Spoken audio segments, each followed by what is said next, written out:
everyone, welcome back to this week's hashtag Finance Friday. And this month we are talking all about process automation.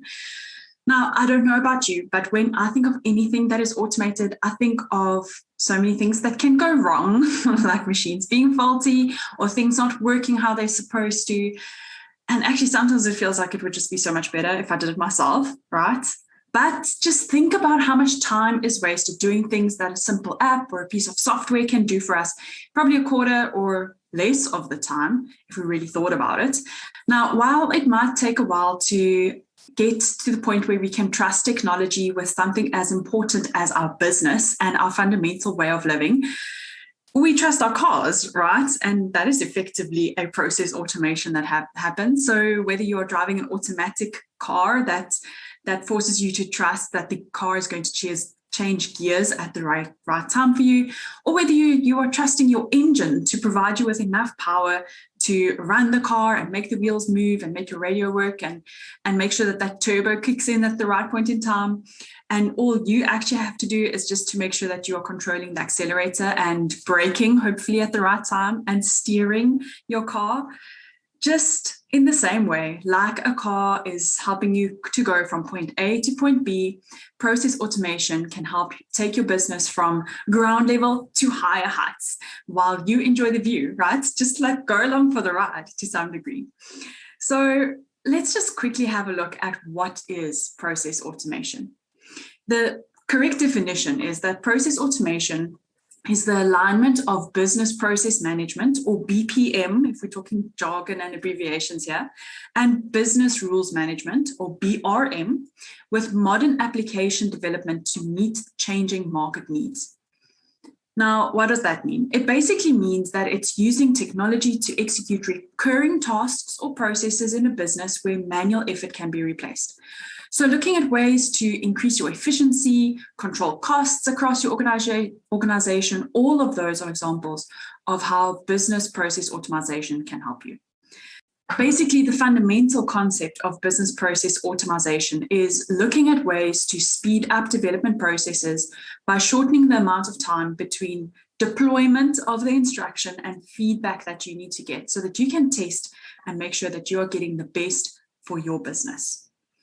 Now, I know that many things in a business can sort of end up getting lost in a chaos of undirected communication, rewriting information, delaying timelines, and having shared frustration. Like I feel that often in some of the projects that I run.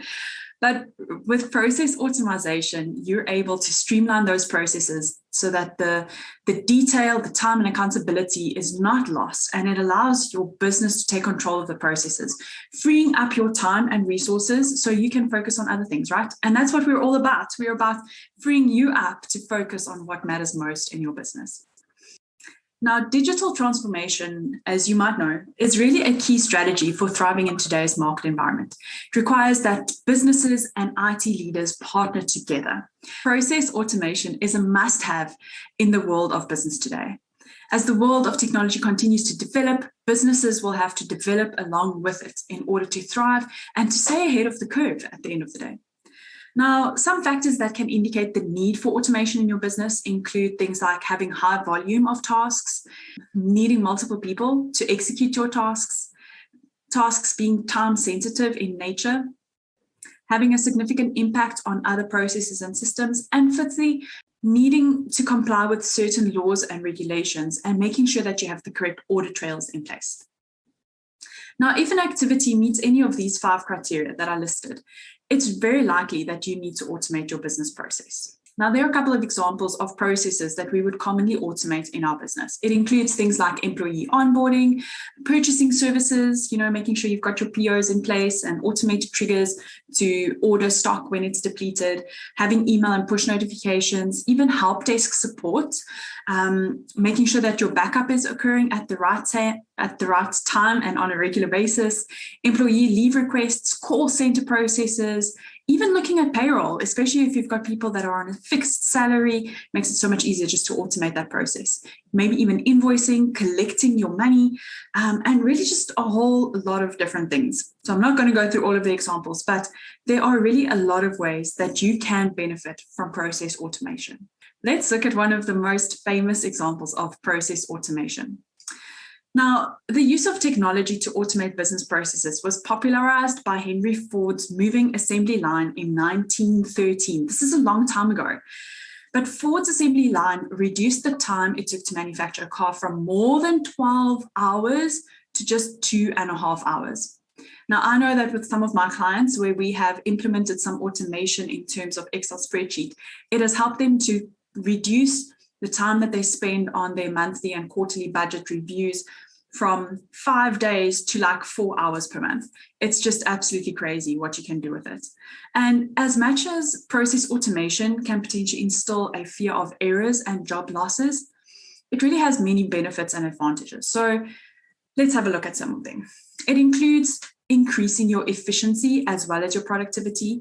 It saves time by allowing your human resources to be used elsewhere, such as tasks that are more valuable than those that can be completed by machines and software.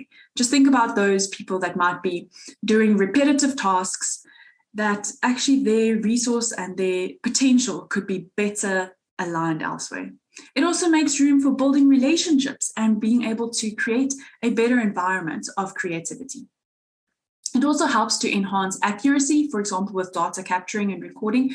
It helps you to work through a lot of information faster and with better and more accurate results. It helps to have a consistent standard of outcomes. It enforces good customer services because you've got timely responses and services which eventually increase customer satisfaction. And it has better adherence to service level agreements. Like if you've got certain criteria in place in terms of your SLAs, in terms of deadlines that need to be met or communication that needs to be sent out or contracts that need to be renewed, those things can be automated to a very large degree, which means that your SLAs, the terms and conditions are met on a timely basis. It can help to minimize costs, which means that it can be cost effective in the long term. So even though sometimes upfront we need to put in a little bit of investment to put this in place, in the long term, it really, really pays off a lot. It helps to streamline processes. It allows you to get your compliance records in place. It even provides faster turnaround times and improve accountability, transparency, and control. It helps to reduce manual errors. And at the end of the day, really, it just helps to simplify and speed up complicated processes. So ideally, process automation should be serving as a supplement or an enhancement to human knowledge, and it shouldn't be viewed as a replacement. Like, we're not trying to get computers to take over the world here, okay? We're rather trying to find a way to use computers and process automation to simplify and to create efficiencies so that you can be freed up to do the things that require insight and input from a human. So rather than instilling fear, it can be used to empower people to create income on their own without the need for traditional hierarchical companies and businesses that are run in the background. So if we then just look at how this links up with profitability and productivity. Firstly, profitability.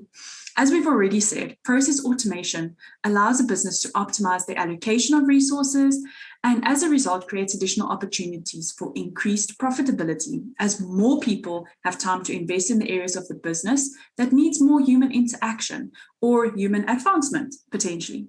So by automating your tasks and workflows, all of the required work will be done more quickly, more accurately, and therefore allowing your company to do more with less and provide the highest level of service available. Like, who doesn't want that, right? More with less, but with higher quality. Like, I definitely am all in for that.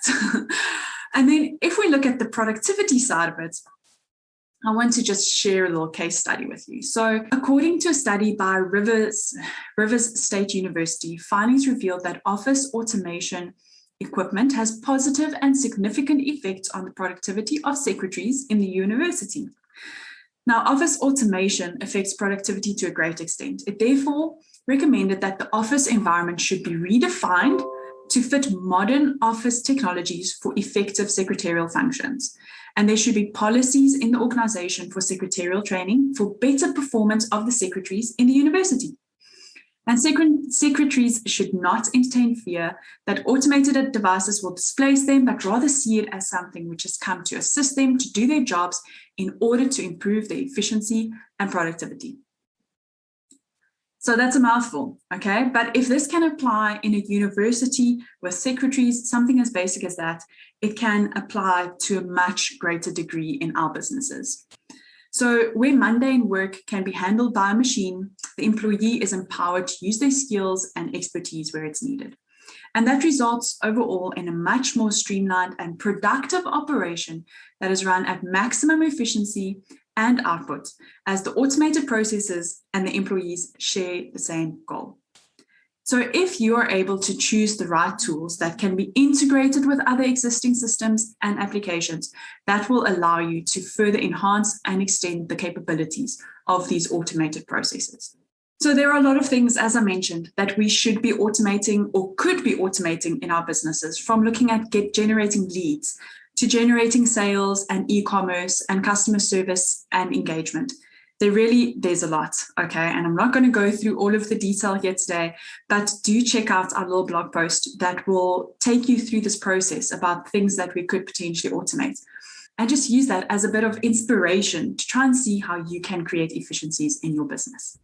Okay, so that's a lot of theory behind business process automation, but hopefully you start to understand the importance of this and the way in which you are able to benefit from putting business process automation in place in your business. So next week, we're going to have a look at a couple of ways in which COVID has influenced business process automation. And we're going to have a look at a couple of examples, which I'm quite excited for. So this month is going to have some interesting conversations with people from the drones industry to having a look at our Hire Chameleon services and a whole lot more. So make sure you tune in next week as we tackle the next component of business process automation. It's going to be great. I'll see you then. Bye.